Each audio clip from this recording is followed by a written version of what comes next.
Hello and welcome again. This is Narendra from Sanatana Yoga Academy.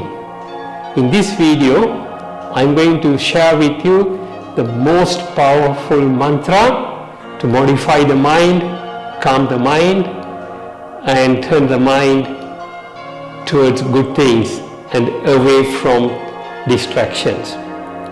So firstly, before I venture further, let me explain what mantra is. Mantra in Sanskrit consists of two words combined together, manas and yantra. What is manas? Manas is mind. Yantra means either mechanism or machine. So the mechanism that modifies the mind is a mantra.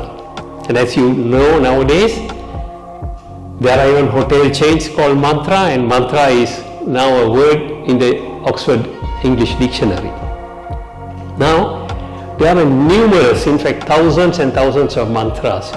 So which one should I share with you? I am sharing with you the most powerful and the highest of all of them. I am very sure you would have heard this. I am going to repeat it once and then I will describe further.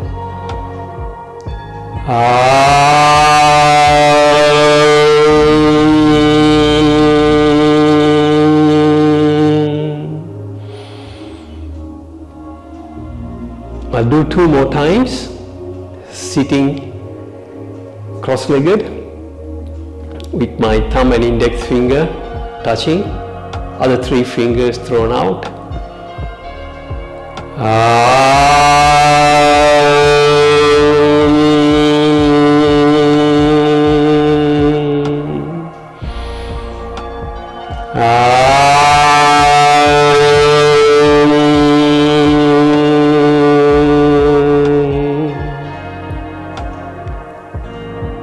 So I need to explain a few things. Firstly, this is the sound Om, which normally people recite as Om, as in O-M, but it is not strictly so. The sound Om consists of three sounds, A, U and an And as I recite this, I start with the A, which emanates from my throat, and the U rolls on my tongue, and the in starts off from my lips. And you would have noticed I said the A and the U portions relatively short, and the in went on and on and on. And that's the way you recite the mantra Om. So it's actually a word if you look at it in another way. It's A, U and in combined together, and the in from your lips goes on until you run out of breath. Then you take another deep breath and recite Om again. So that's the correct way to recite Om. Now I also showed you sitting in the cross-legged pose with my thumb and index finger together. This is called Chin Mudra. Mudra means union. Chin in yoga, Mudra refers to union of energies. There are energies on each of our fingers, which I will go into in a few moments. And when I bring my thumb and index finger together, what happens is the energy in the thumb and the energy in the index finger recirculate throughout the body. So that's what is called Chin Mudra. And there are a whole variety of mudras with different fingers touching each other with different benefits. This is in itself a very wide and interesting science, and I will be addressing this in some of my online courses on mudras for various ailments and various benefits. So having said something about Chin Mudra, sitting in Chin Mudra, let me also explain a little bit on sitting cross-legged. When you sit cross-legged, there are a couple of options you have. One is called the Siddhasana, which is what I am seated. I have my left heel pointing into my scrotum and my right foot on top of it, and I sit with my spine straight. This is called Siddhasana, or translating the Sanskrit word, I would say monk's pose or sage's pose.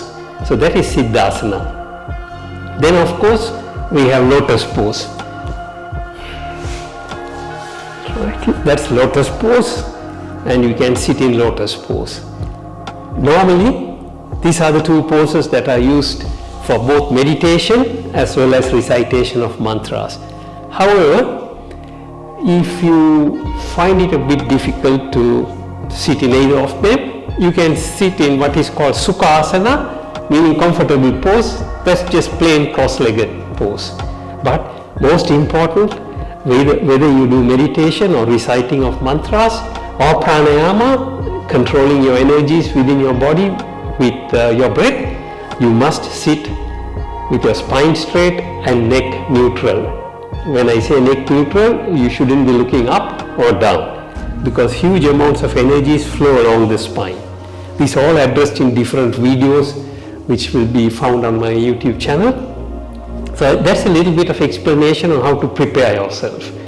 Now I come to reciting Om. You heard how I recited Om. Before I finish, we'll do 9 Oms together. But now I'll come to what's the purpose of reciting Om. There are numerous benefits. One of the benefits in a physical sense is all the nerve centers within our body is activated. This is why in Sanatana Yoga Academy, before we start our yoga sessions, we always recite Om 3 times. So it activates the nervous system and at the same time calms the mind. So that's the beauty of reciting Om. Is that all the benefit is? No, the lung capacity increases as well as you recite the Om the way I showed you. Apart from this, getting a little bit, if I may use the word religious or perhaps mystical, it is also said the energy or the cosmic consciousness which always existed even before everything around us was created would present itself wherever Om is recited. And then for those of you who believe in angels, the angels also are said to be present, protecting us from negative energies. And this is why many of the saints or sages, when they do prayers and penance, they would recite Om. Now having said that, that is why at the end of the session, we recite Om, thanking all the positive forces or the angels who were present with us while we did our session, protecting us from negative forces. Another aspect of Om is when we recite Om, the energy or the vibrations that we emanate nullifies or neutralizes negative energies around us. So this is also important to remember. Now, another very significant aspect of Om is this is called the primordial sound. So what do I mean by primordial sound? If we go back in time, even before everything that's around us was created, it is said that the original or eternal cosmic energy or cosmic consciousness was the only thing that existed. Now this cosmic energy is defined or described as nothing but the energy of unconditional love. And this unconditional love should not be mistaken to attachment or infatuation. We sometimes feel that we are in love with something or some person. It might be a passing infatuation. We might feel that we are attached to some of our family members or children. It might be attachment. So you must be able to discern unconditional love as different to attachment and infatuation. So this energy existed, and when this energy decided, for reasons that the saints of India have explained in Yoga Sutras as well as many other texts, the first thing the love energy converted itself was sound energy, and that sound is Om. And from this sound Om came the rest of creation, and initially from the sound Om came the space out there around us in the universe. Then came wind. After that came fire. Next came water, and finally came earth. Hot, full of gases and molten liquid, not yet solid like what we have now. All these 5 elements combinedly were used to create everything in us and around us. So whether it's an amoeba or a sea anemone or a tiger or a bird or a plant or a human being, we all have the 5 elemental energies within us.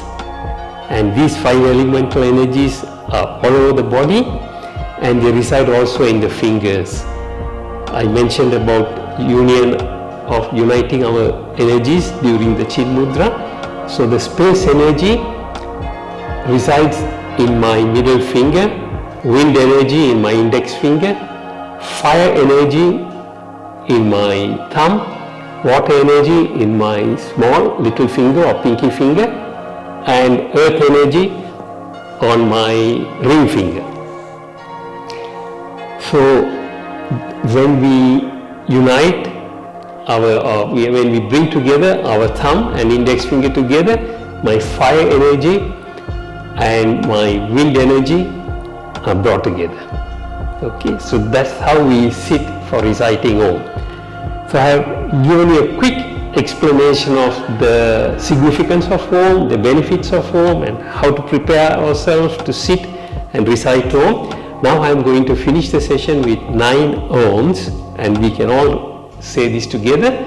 And how do I count 9? I use my thumb again to count. As I recite the first Om, I keep my thumb on the first node on my pinky finger, then the second node, third node, fourth on the tip of my ring finger, fifth on the tip of my middle finger, and then I repeat that, continue counting, coming down my index finger, and the 9th one will finish here.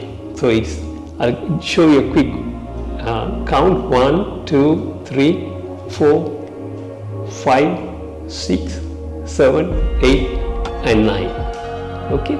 So you will see me counting on this finger on my right hand while my left hand is in Chin Mudra. So let's all recite 9 Oms together before we finish this session.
So after the 9 Oms, you can sit quietly savoring the silence and the vibrations created within you.